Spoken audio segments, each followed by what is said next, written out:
গরু চড়াতে এসে এই জায়গাটা একটু এসে বসি, বিশ্রাম নেওয়ার চেষ্টা করি, কারণ এই জায়গাটা একটু ঠান্ডা শীতল।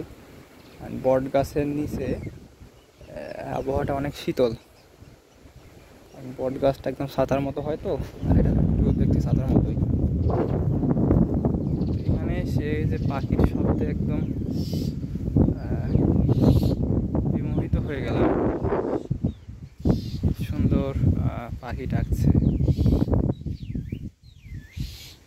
তারা যাচ্ছে আবার আসতেছে, খাবার গ্রহণ করে আবার ফিরে আসতেছে, একটু বিশ্রাম নিয়ে আবার যাচ্ছে, আবার একবেলা।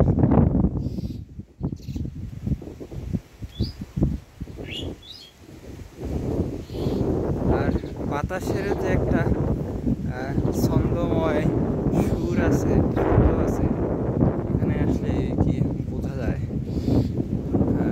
কয়েকদিন থেকে তো প্রচুর বাতাস হচ্ছে, আর বাতাসে সুন্দর একটা দোল খেলানোর শব্দ অনুভব করা যায়।